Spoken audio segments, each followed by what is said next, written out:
the steps that we need to follow to develop any software. Why we are follow this? SDLC is used to develop the software with the 100% correctness and efficiency to deliver product on time in a given budget, and that can fulfill the customer requirement, or you can say the customer expectation. So this is the way to develop any product, because if you are developing any software and it is not delivered on time and it is go beyond the budget, then it is not worth it. And if it is not fulfilling the customer requirement or expectation 100%, then customer why want to buy it. So basically it has the these 8 points. That is, first one is project identification and selection. Second one is project initiation and planning. Third one is analysis. Fourth is design. Fifth is coding. Sixth is testing. Seventh is implementation, and eighth is maintenance. So every step in SDLC is work as an input to the next step. So first we will discuss in short, then we will discuss in detail. So here in project identification and selection, we identify the request. Whenever for software development, we got so many requests, but it's not like that every request we will work on it. Is it feasible to work? Maybe the request that has been generated by the customer, it is an imaginary. It cannot be developed in software, or it may be the budget that customer has given or the organization has given, it's not completed in a particular way. So in that session, we just identify, we collect all the information about the project and work on it, and then we will decide that particular request is feasible or not. Then if it is feasible and fulfill all the criteria, then we work on it, otherwise we have to.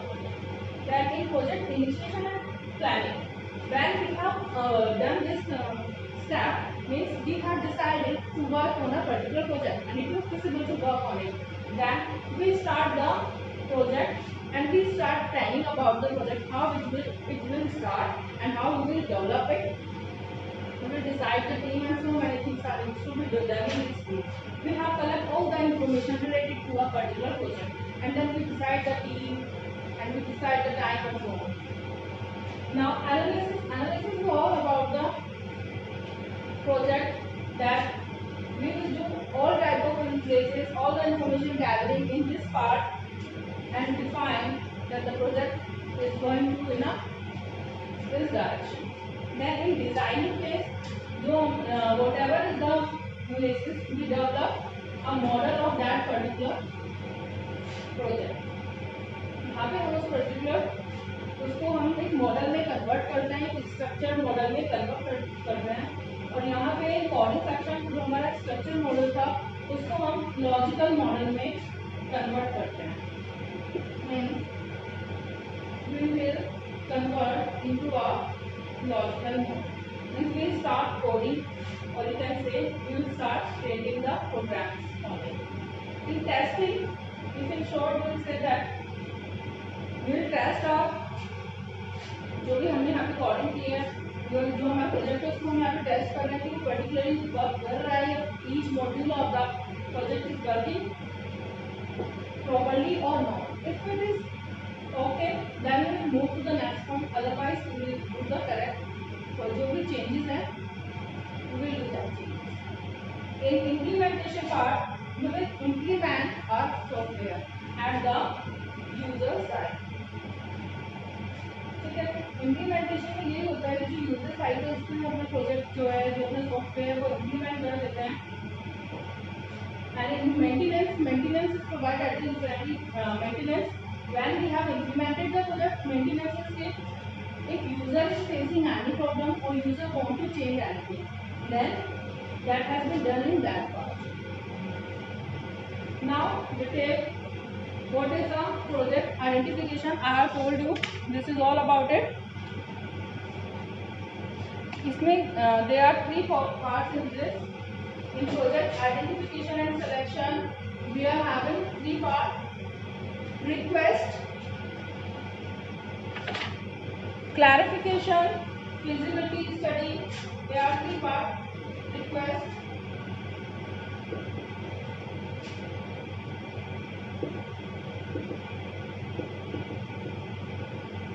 next is feasibility study,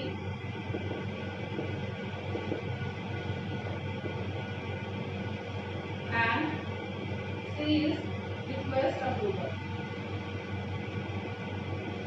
So if we will go in a detail, so these are the parts of the project identification and selection. How we will select a project, or we will think is it feasible to work on a particular project. Request clarification, in this हमें कोई भी request मिलती हुई है कि हमें particular project बनाना है, ठीक है. So first of all we clarify this request, we get the full knowledge of it. Then feasible study हम उसको different पैरामीटर पे judge करते हैं that it is feasible or not. It is also having the three part: economic feasibility, technical feasibility, and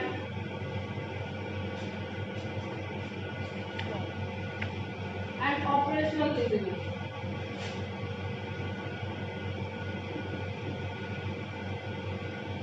So economic feasibility means that our project can be completed in a within budget, that the budget that has been approved by the customer. ठीक है, उस particular budget में it is feasible कि वो उस particular budget में उसको complete किया जा सकता है. If it is done then okay, otherwise we will lack this project, that we will not approve it, we will not take it this project. Technical feasibility is that कि जो भी technical requirements हैं जो for that to develop that software,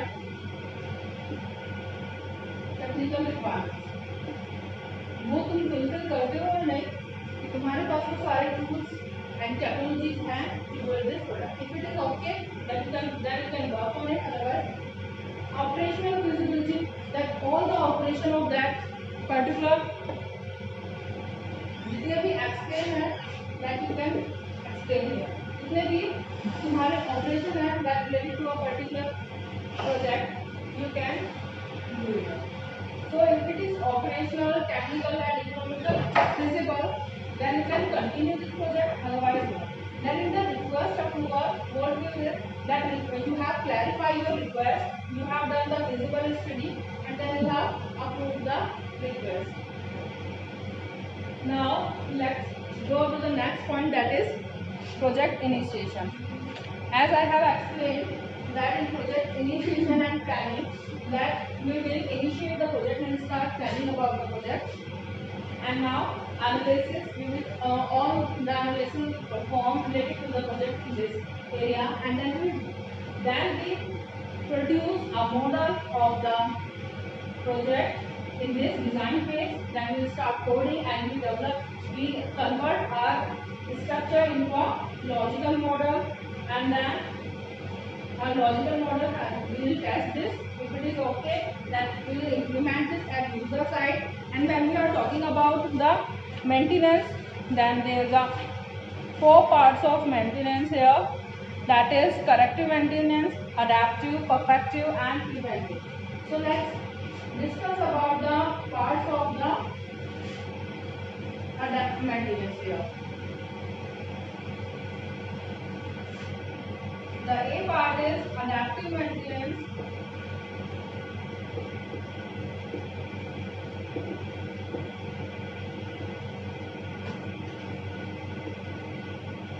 Perfective maintenance. C is preventive maintenance. So if we are talking about first ले लेते हैं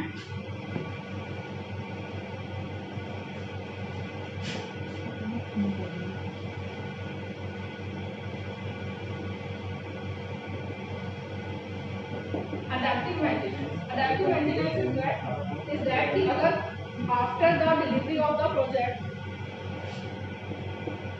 customer want to change anything, yeah, or you want to add any new feature, that you can add in this, that That is known as adaptive maintenance.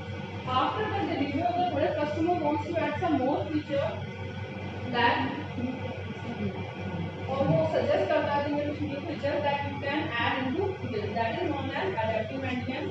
Perfective maintenance is that your project is 100% accurate, but to make it perfect, you can continue this. For the perfective maintenance के लिए, if to make your product more accurate, you can add something in it. You want to add some feature in it. That is known as perfective maintenance. Now, preventive maintenance is there are some features like सबने catch and throw पढ़ा होगा whenever any error होगा तो हम किस तरीके से उसको कैच करा देते हैं. Preventive is that how you will handle the failure. In the failure situation, what the corrective action they will take or the project will take. So this is the preventive for any failure. So that comes into the preventive failure. Corrective maintenance is that you want to correct something, you want to correct particular module or customer wants to change anything. Here we want to add, here we want to add some more for the protection, and here we want to prevent the failure. Any corrective measure that customer wants to correct for a particular, like in beginning he has felt he wants a particular feature. Now he wants the that is corrected and add some more into this.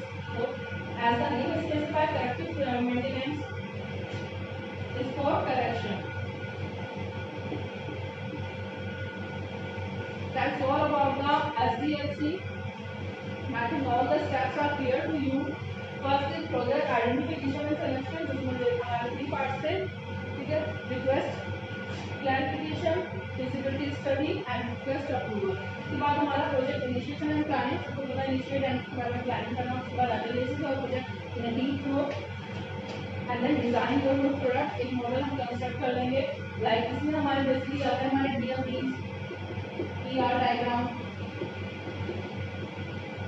that will define and flow charts that will define the flow of our program. Now इसमें तब कि हम यहाँ पे जो हमारा जो model है, जो स्ट्रक्चर है, उसको हम लॉजिकल मॉडल में कन्वर्ट कर देंगे. लॉजिकल मॉडल में कन्वर्ट करने के लिए we have done the coding here, and then we will test our software. Is it okay? Is every module is working correctly or not? Then we will implement it user and if user feels or if anything to change, then we can run in a maintenance part. We have four types of maintenance here: adaptive to add something new feature, perfective maintenance to add something to make it perfect, preventive is to occur is the how to work, how to overcome with failure. And corrective maintenance if you want to correct anything, if any error or any module you want to change it, that you can do for the correction part of it. So as the name specifies, these are the 4 maintenance parts. We have done it completely. It's quite easy. Basically, SDLC is used to achieve the correctness of the particular software product. The quality, a high quality product has been developed by using the SDLC in a given time period, and that can fulfill the user requirement 100%. Okay, done.